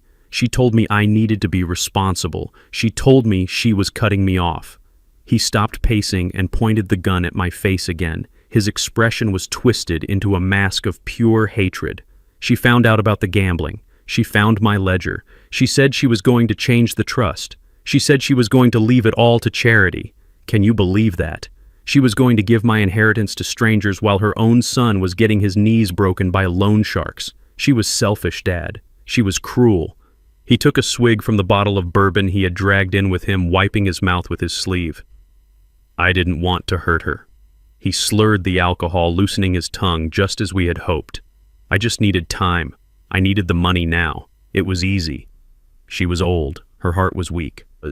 All I did was give her a little push. I switched the beta blockers for the stimulants. It wasn't poison.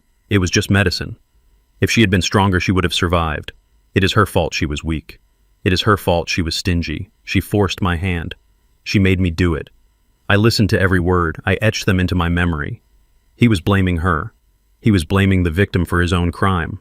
He was a coward, a greedy, entitled coward who thought the world owed him a living. He didn't see a mother. He saw a bank account. He didn't see a murder. He saw a transaction. He threw the paper onto the bed next to me.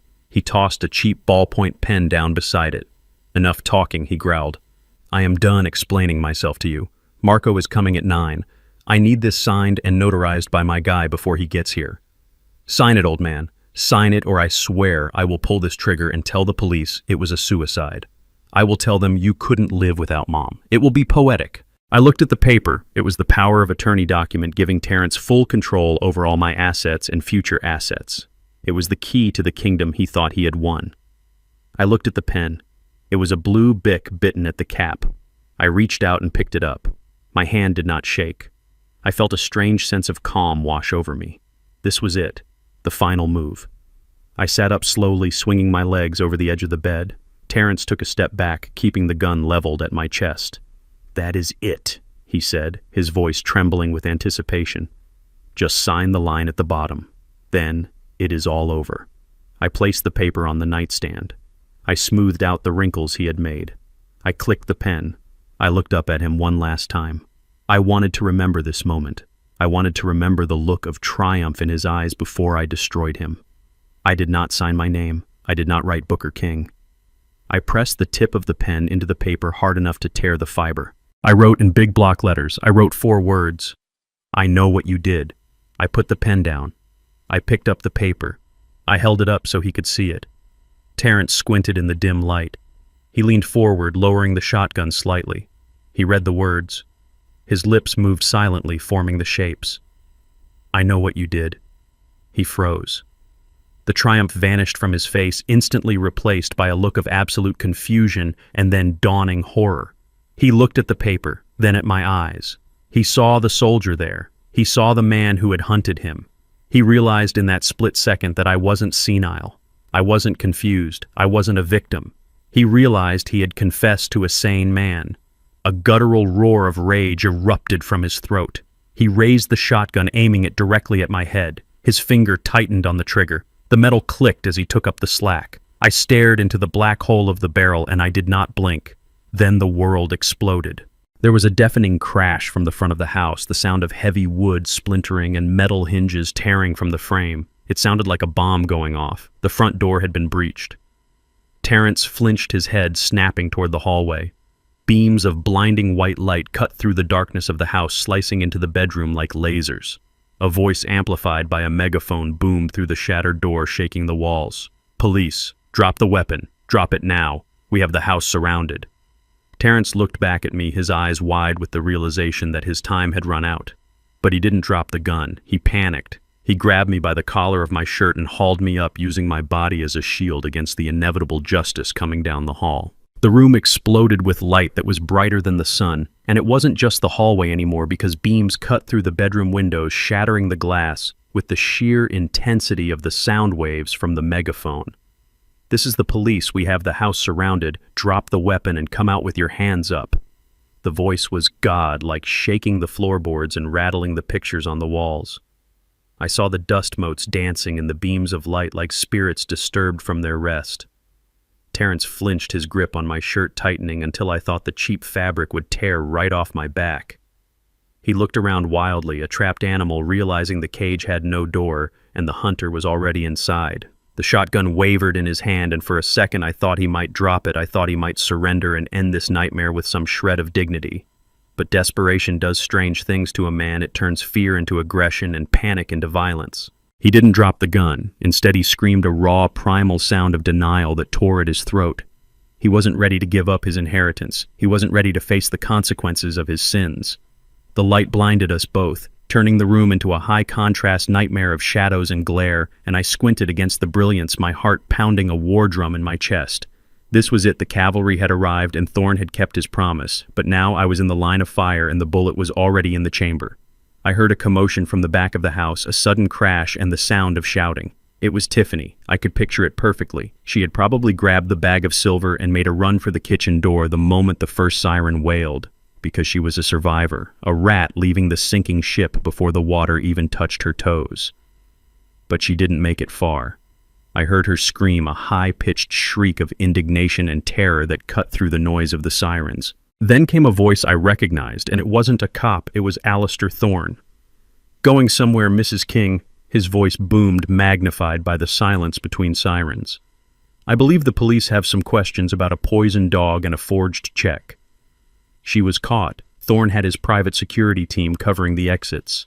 The police missed. There was no way out. Terrence heard it too. He heard his wife being cornered. He heard his world collapsing around him. He looked at me, and his eyes were void of anything human. They were black pits of panic. He spun me around, slamming my back against his chest, hooking his arm around my neck, cutting off my air. He jammed the barrel of the shotgun against my temple, and the metal was hot now, heated by his feverish grip. "Back off," he screamed at the empty doorway, his voice cracking with hysteria. "I will kill him. I swear I will kill him. Get back or I blow his head off." He dragged me into the hallway, using my body as a shield, my feet dragging on the carpet. I smelled his sweat, acrid and sour. I felt his heart hammering against my back, a frantic, erratic rhythm. He was strong with the strength of the insane, pushing me toward the living room, toward the lights, thinking he could bargain his way out of a murder charge. "I want a car," he yelled at the windows. "I want a clear path or the old man dies." He forgot who he was holding. He forgot that before I was a warehouse manager, before I was a husband, I was a sergeant in a platoon that saw things no man should see. He thought he held a frail old man. He thought he held a victim. He was wrong. We stepped into the blinding white light of the living room, and the glare hit Terrence full in the face. He blinked, momentarily disoriented, his grip loosening just a fraction as he tried to shield his eyes from the assault. That was the mistake. That was the opening I had been waiting for. I didn't think, I didn't plan, I just reacted. Muscle memory buried under 40 years of peace surged to the surface, instant and lethal. I dropped my weight, suddenly making myself heavy as lead. As he stumbled forward to compensate, I drove my right elbow back with every ounce of strength I possessed. It connected perfectly with his solar plexus, a solid meat-on-bone impact. I felt the air leave his lungs in a wet whoosh. He doubled over the shotgun barrel, dipping toward the floor. I spun around, grabbing the barrel with my left hand and his wrist with my right. I twisted with a violent torque. A sharp snap echoed as his finger broke inside the trigger guard. He screamed in pain. I ripped the weapon from his hands and swept his legs out from under him with a kick that would have shattered a younger man's knee. He hit the floor hard, the wind knocked out of him. Terrence lay on the floor, gasping for air, clutching his broken hand, his face a mask of agony and shock. I stood over him. The shotgun felt natural in my hands, heavy and familiar, like an old friend returned. I pumped the action, ejecting a shell that spun through the air in slow motion and clattered onto the hardwood. I leveled the barrel at his forehead. He looked up at me, and for the first time he saw the truth. He saw the father who had protected him, and the soldier who could end him. I tightened my finger on the trigger. The rage was a roaring fire demanding blood. Then the front door burst inward with a shower of splinters. Men in tactical gear swarmed the room, weapons raised. "Mr. King, don't shoot," a voice shouted. "Drop the weapon. Mr. King, do not do it." The fluorescent lights of the precinct hummed with a low electric buzz that drilled into my skull, but it was nothing compared to the silence on the other side of the glass.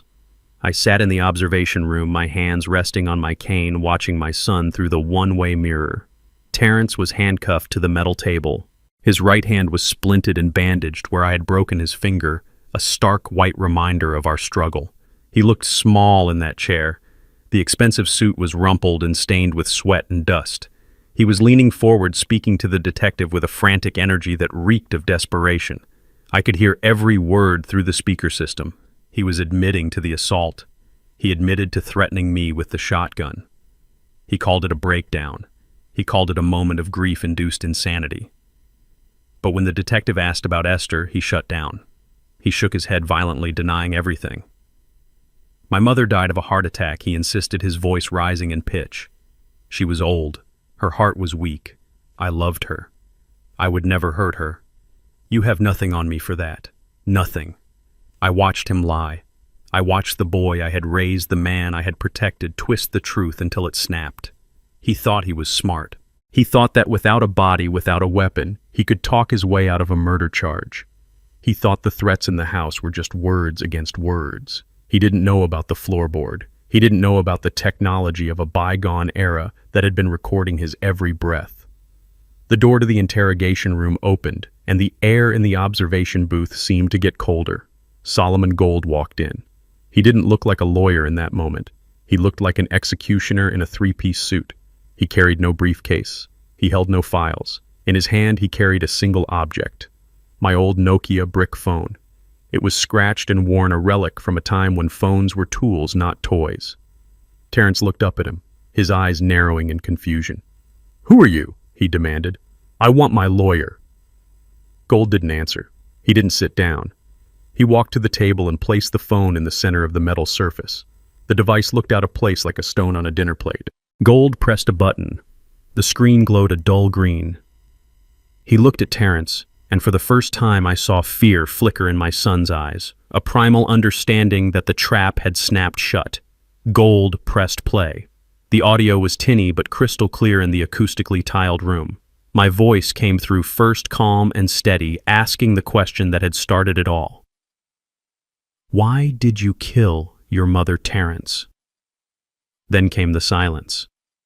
And then Terrence's voice filled the room. It was the voice of the man in the bedroom, the voice of the monster. Because she was a miser. She was sitting on millions, Dad. She forced my hand. I switched the beta blockers for the stimulants. It wasn't poison. It was just medicine. If she had been stronger, she would have survived. Terrence stopped breathing. He stared at the phone as if it were a venomous snake coiled on the table. The color drained from his face, leaving him gray and ashen. The recording continued, playing his justification, his blame, his confession. Every word was a nail in his coffin. He slumped back in his chair, his mouth opening and closing, but no sound came out. He looked at the mirror. He looked right at where I was sitting. He couldn't see me, but he knew I was there. He knew I had played him. He knew that the senile old man he had tried to rob had been 2 steps ahead of him the entire time. Gold stopped the recording. He didn't say a word. He just picked up the phone, turned around, and walked out of the room, leaving Terrence alone with the echo of his own sins. My son put his head on the table and began to sob. It wasn't the crying of a remorseful man. It was the weeping of a man who realized his life was over. The door to the observation room opened and Detective Johnson stepped in. He looked tired, but satisfied. He held a file in his hand. He nodded toward the glass where Terrence was now rocking back and forth. "We have him, Mr. King," he said quietly. "That recording is admissible. It proves premeditation. It proves motive. But that is not all." He opened the file and laid a transcript on the console in front of me. "We have been questioning your daughter-in-law in the next room. She didn't hold up as well as he did. The moment we told her we had the recording of Terrence, she cracked. She is singing like a canary to save her own skin. She confessed to everything, Mr. King. She admitted to opening the credit cards in your name. She admitted to the identity theft. She admitted to poisoning the dog to test the powder.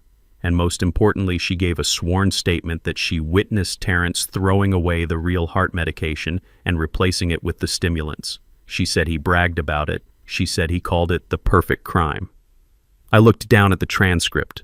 Tiffany's words were there in black and white, confirming every horror I had suspected. She was throwing him to the wolves to get a plea deal. There was no loyalty among thieves. There was no love in that house, just greed and survival. I felt a heavy weight settle in my chest. It was the finality of it. My family was gone. My wife was murdered. My son was a killer. My daughter-in-law was an accomplice. I was the last one standing in the ruins of the King legacy. Detective Johnson cleared his throat. He looked uncomfortable, shifting his weight from one foot to the other. He closed the file and looked me in the eye. "There is one more thing, Mr. King," he said, his voice grave. "The recording and the testimony are strong. But to secure a conviction for first-degree murder beyond a reasonable doubt, we need physical evidence. We need to prove that the stimulants were in her system. We need to prove that it wasn't a natural heart attack."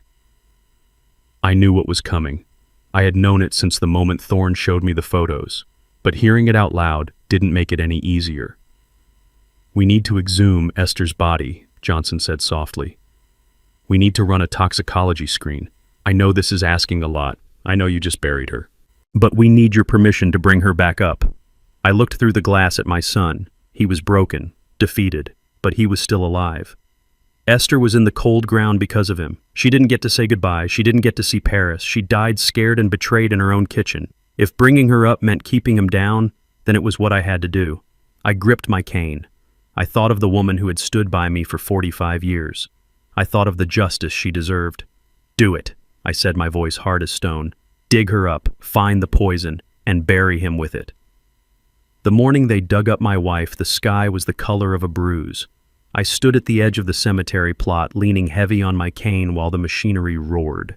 It was a profane sound, a backhoe tearing into the earth where I had laid her to rest only a week before.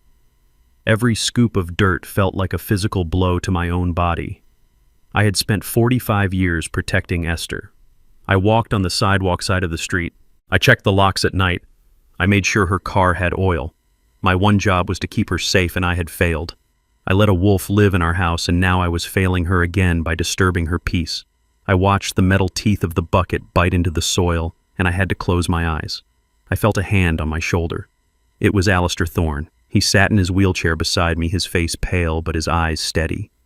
He did not offer empty platitudes. He did not tell me it was going to be okay. He just sat there bearing witness to the horror, because he loved her too.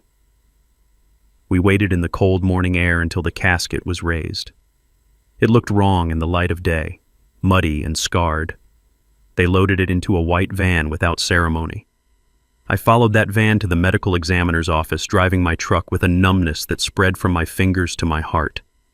We sat in a sterile waiting room that smelled of floor wax and formaldehyde. The hours dragged by like years. I stared at a crack in the linoleum floor, trying not to imagine what was happening behind the double doors. I tried not to think about the scalpel. I tried not to think about my Esther being cut open again. Thorne read a newspaper, but he never turned the page. We were two old men keeping a vigil for a woman who deserved better than this. I thought about Terrence sitting in a holding cell. I hoped he was cold. I hoped he was scared. I hoped he knew that every second the clock ticked, the noose was getting tighter. Detective Johnson pushed open the double doors at 2 in the afternoon. He held a clipboard against his chest and his face was grim. He did not look like a man who had good news, but he looked like a man who had answers. He sat down opposite us and placed a clear plastic evidence bag on the table. Inside was a printout of a toxicology graph. The lines spiked high and sharp red peaks on a white grid. "We have the results," Johnson said, his voice low and professional. The medical examiner found massive concentrations of ephedrine and caffeine in her blood work, along with traces of a synthetic amphetamine usually found in diet pills from the 90s. "It was not a natural heart attack, Mr. King." Her heart didn't fail. It was exploded. The dosage was 10 times the safe limit for a healthy adult.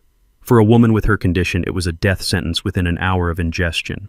I looked at the graph. It was just ink on paper, but it represented the moment my wife died. I could see it. I could see her taking her morning pills, trusting they would keep her alive. I could see her feeling the racing pulse, the panic, the tightness in her chest. I could see her reaching for the phone that Terrence had likely unplugged. Johnson tapped the paper. "We ran a comparison against the residue found in the vial your investigator pulled from the trash. It is a match. A perfect chemical match. We also found traces of the same substance in the upholstery of your son's car. He must have spilled some when he was mixing it. It is conclusive. We have the weapon. We have the opportunity. We have the motive. And thanks to your recording, we have the confession." The numbness in my body evaporated. It was replaced by a cold, hard weight of finality. It was real. It wasn't a suspicion. It wasn't a nightmare. My son murdered my wife. He poisoned her. He watched her die. And he did it for money he owed to thugs. I felt a tear slide down my cheek. Just one. I wiped it away angrily. I looked at Thorne. He nodded slowly. His eyes were wet too.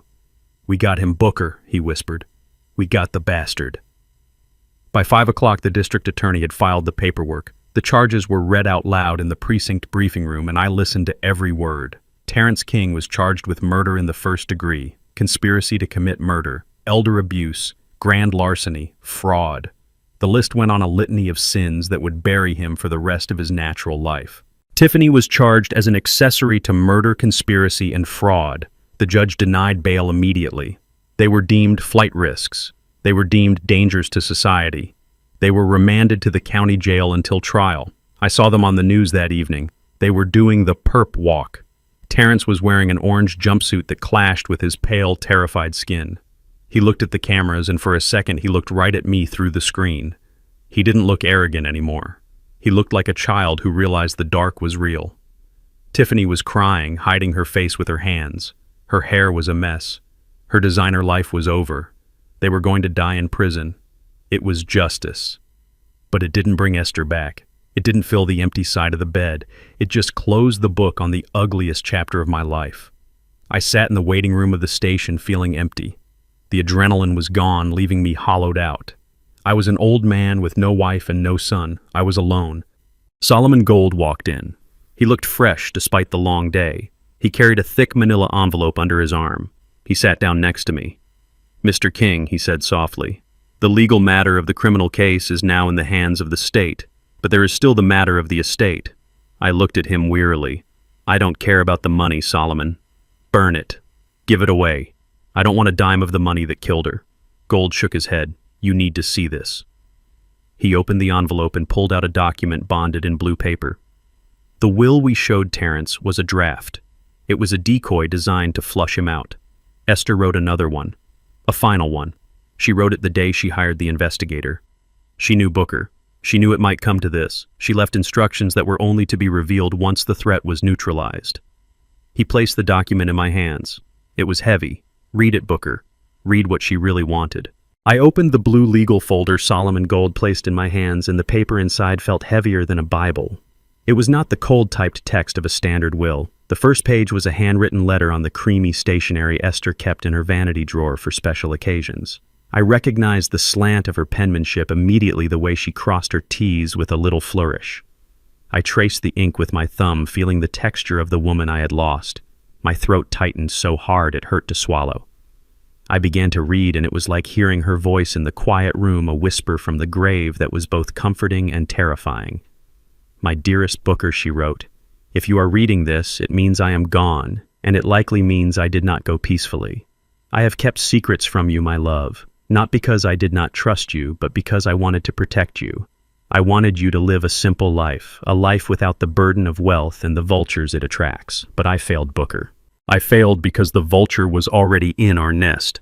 I have watched our son Terrence change over the years. I watched him turn from a sweet boy into a man consumed by envy and greed.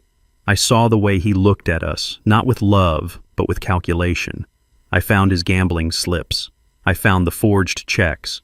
The fruit has rotted on the vine, Booker, and I fear the rot has reached the core. I hid the money to keep him from destroying himself, but now I fear he will destroy us to get to it. If I die under suspicious circumstances, do not trust him. Do not mourn me yet. Go to Alistair Thorne. He holds the key to everything. He is the only one I trust to help you navigate the storm that will follow my death. I love you, Booker. You were my soldier in life, and I know you will be my soldier after I am gone. Fight for us. Fight for the truth." I lowered the letter.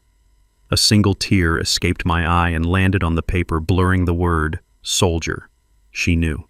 She had lived in terror in her own home, watching her son turn into a monster, and she had faced it with a quiet dignity that broke my heart. She had prepared for her own murder because she knew Terrence better than I did. She knew he was capable of the unthinkable.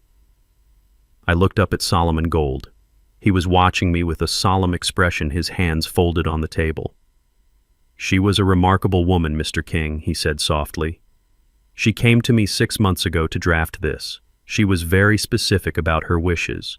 She wanted to make sure that no matter what happened, justice would be served." Gold turned the page to the formal legal document. "This is the last will and testament of Esther King," he announced, his voice shifting into a professional cadence. "It supersedes all previous documents, including the draft we showed your son. Article 1 regarding the disposition of assets to immediate family. To my son, Terrence King, I leave the sum of $1 US. I stared at the document. $1. It was not an oversight. It was a deliberate, calculated insult. In the eyes of the law, leaving him nothing might allow him to argue he was forgotten by mistake. Leaving him $1 meant she remembered him. She considered him, and she decided that was exactly what he was worth. It was a final slap in the face from the grave, a message that she saw him for exactly what he was. Article 2 Gold continued. To my daughter-in-law, Tiffany King, I leave absolutely nothing. I leave her with the knowledge that her greed yielded no reward. Article 3 regarding the residuary estate. To my husband, Booker King, I leave the entirety of my estate, real and personal. This includes the primary residence on Elm Street, the contents of all safety deposit boxes, the investment portfolio managed by Thorne Industries, and the liquid assets held in the offshore trust totaling $3,200,000. $3 million. The number was staggering. It was a fortune that could have bought us a life of luxury. We could have traveled. We could have bought a house by the ocean. We could have lived like kings. Instead, we lived in a drafty house with a son who plotted our demise because we were too afraid to show our hand. The money didn't feel like a blessing. It felt like blood money. It felt like the price of my wife's life. I looked at the numbers on the page, and all I could see was the vial of poison. All I could see was Terrence's face as he watched her die. Mr. King Gold said, pulling me out of my thoughts, "The assets are yours. They are already transferred to your name. You can do whatever you wish with them. You can buy a yacht. You can burn it. It is yours." I stood up and walked to the window of the police station. Outside, the city was moving on. People were walking their dogs, driving to work, living lives that hadn't been shattered by betrayal. I thought about the house on Elm Street. I thought about the kitchen where Precious died. I thought about the bedroom where Terrence held a shotgun to my head. I thought about the living room where Tiffany ripped apart the sofa. It wasn't a home anymore. It was a crime scene. It was a mausoleum of bad memories and spilled blood. I couldn't go back there. I couldn't sleep in that bed. I couldn't eat in that kitchen. The walls had absorbed the hate and the fear, and no amount of paint would ever cover it up. Sell it, I said without turning around. Sell the house. I do not care what you get for it. Just get rid of it. I never want to step foot inside that place again. Sell the furniture. Sell the car. Sell everything that reminds me of them. And the money, Gold asked. What do you want to do with the $3 million? I turned to face him. I thought about the letters I had received during my live stream. I thought about the thousands of other old folks sitting in their paid-off houses afraid of their own children. I thought about the people who didn't have an Alistair Thorne to watch their backs. I don't want it, I said firmly. I have my pension. I have my truck. That is enough for me. But I am not going to burn it. Esther worked too hard for it. She earned every penny. We are going to use it to fight back. I want to start a foundation, Solomon. The Esther King Foundation. I want to hire lawyers for elderly people who are being abused by their families. I want to hire private investigators to expose the greedy children waiting for their inheritance. I want to pay for safe housing for seniors who need to escape. I want every dime of that $3 million to be used to stop people like Terrence. Gold smiled. It was a genuine smile this time. That is a noble legacy, Mr. King. Esther would be proud. I will draw up the paperwork immediately. I left the station with the folder under my arm. I had one last thing to do, one last loose end to tie off before I could truly be free. I got into my truck and drove not toward the city, but out onto the highway toward the state correctional facility. The road was long and straight, and the sun was setting, painting the sky in shades of violent orange and bruising purple. I pulled up to the gate of the prison. The razor wire glinted in the dying light. I showed my ID. I went through the metal detectors. I walked down the long gray corridor that smelled of bleach and misery. I sat in the visitation booth on the secure side of the glass. I waited. 5 minutes later, the door on the other side opened. A guard let him in. Terrence was wearing an orange jumpsuit that hung loose on his frame. He had lost 20 pounds. His head was shaved. His eyes were hollow, sunk deep into his skull. He looked broken. He looked like a man who had stared into the abyss and fallen in. He sat down and picked up the receiver. His hand was shaking. "Dad," he whispered, his voice cracking. "Dad, you came." I picked up the phone. I looked at him. I didn't see my son. I didn't see the baby I held. I saw a stranger. I came to give you something, I said. I held up the blue folder. I pressed the page against the glass. "Read it. Terrence, Article 1. He squinted. He read the line. "To my son, Terrence King, I leave the sum of $1. He started to cry, great heaving sobs that shook his whole body. He pressed his forehead against the glass. "Dad, please," he begged. "I am sorry. I am so sorry. Please help me. I am scared." I watched him cry. I felt nothing. The well was dry. I stood up. I reached into my pocket and pulled out a single crisp $1 bill. I slid it through the slot in the metal tray. "Here is your inheritance, son," I said. "Don't spend it all in one place." I hung up the phone. I turned my back on his weeping face. I walked out of the prison and into the cool night air. I took a deep breath. For the first time in months, my lungs filled completely. I was alone. But I was free. The glass partition in the prison visitation room was smeared with fingerprints and the grease of 1,000 desperate foreheads, but through it I saw my son clearer than I ever had in my life. Terrence clutched the single dollar bill I had slid through the tray as if it were a lifeline. His tears had stopped leaving tracks through the grime on his face. Now his eyes were wide with a frantic, realizing panic. He pressed his face close to the glass, his breath fogging the surface. "Dad, listen to me," he pleaded, his voice tinny through the receiver. "You have to help me with a lawyer.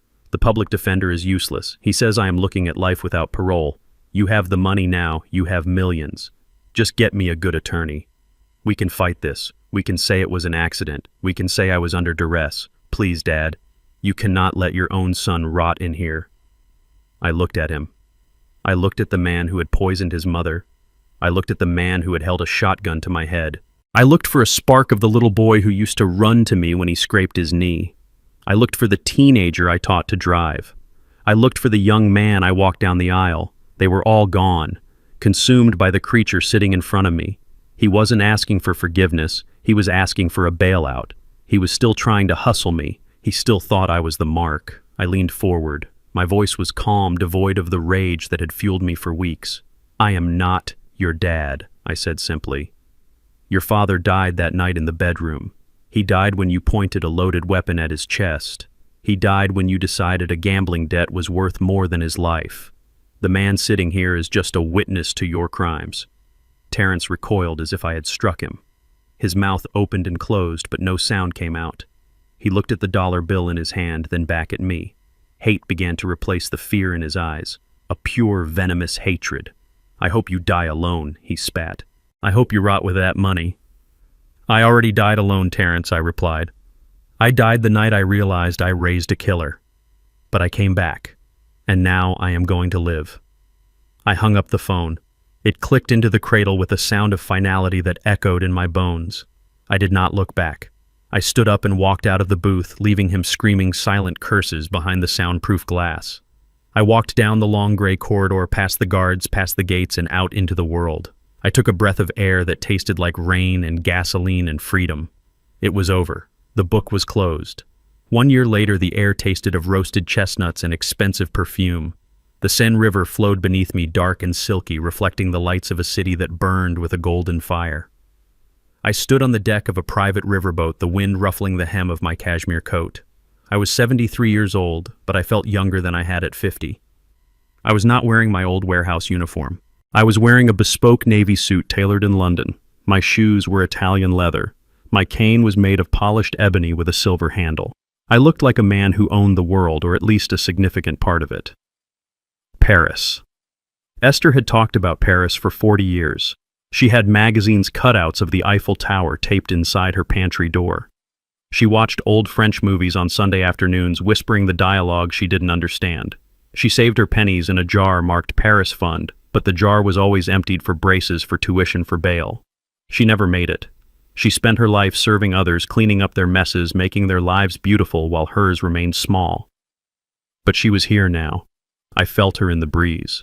I felt her in the warmth of the setting sun. I looked out at the architecture, the bridges, the lovers, walking hand in hand along the quay. It was everything she had imagined and more. I wasn't just seeing it for me. I was seeing it for us. The Esther King Foundation was thriving back home. We had saved 16 seniors from abusive situations in the first 6 months. We had put 3 corrupt guardians in jail. We had recovered $5 million in stolen assets. Every victory was a tribute to her. Every person we saved was a slap in the face to men like Terrence. I had turned her tragedy into a crusade. I wasn't just a survivor anymore. I was a warrior. I turned to the man sitting in a comfortable chair nearby. Alistair Thorne raised a glass of vintage Bordeaux. He looked healthier than he had in years, the fresh air doing him good. He had become more than a boss, more than an ally. He was my brother in arms. We fished together on weekends. We argued about baseball. We shared the silence of men who knew the cost of peace. "Ready, Booker?" he asked softly. I nodded. I reached into the inner pocket of my coat and pulled out a small velvet pouch. It didn't contain much, just a handful of ash. The rest of her was resting in a beautiful mausoleum back home, but this part belonged to the world. I walked to the railing. The water churned gently against the hull of the boat. I opened the pouch. I didn't say a prayer. I didn't make a speech. Esther didn't need speeches. She knew what was in my heart. I tilted the pouch. The gray dust caught the wind, swirling for a moment in the golden light before settling onto the surface of the river. It drifted away, carried by the current toward the sea, toward adventure, toward eternity. "Go see the world, my love," I whispered. "You earned it." I watched until the last speck disappeared into the dark water. A profound sense of lightness washed over me. The knot of grief that had lived in my chest for a year finally loosened. She wasn't gone. She was just everywhere. I turned back to Thorne. He handed me a glass of wine. The crystal clinked as we touched glasses. A sound of celebration, not mourning. "To Esther," Thorne said. "To Esther," I replied, "and to justice." We drank. The wine was rich and complex like the life we had lived. I looked up at the sky where the first stars were beginning to appear over the city of lights. I thought of Terrence in his cell staring at a concrete wall. I thought of Tiffany working in a diner trying to pay off her fraud restitution. I thought of the past, but then I let it go. I smiled. It wasn't the grim smile of a soldier. It wasn't the sad smile of a widower. It was the smile of a man who had walked through fire and come out the other side with his soul intact. "We are free, Esther," I whispered to the wind. "We are finally free." The screen fades to black, leaving only the sound of the river flowing toward the sea. This journey taught me that sharing blood doesn't mean you share a heart. For years I excused my son's greed, mistaking his manipulation for misguided ambition. I learned the hard way that true family isn't inherited. It is built through loyalty, respect, and unwavering support.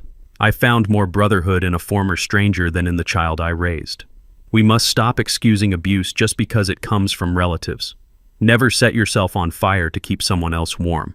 Sometimes the ultimate act of self-respect is cutting the toxic roots of your family tree to finally let the light back in. If you believe justice was served, hit that like button and tell me in the comments, would you have left Terrence $1 or nothing at all?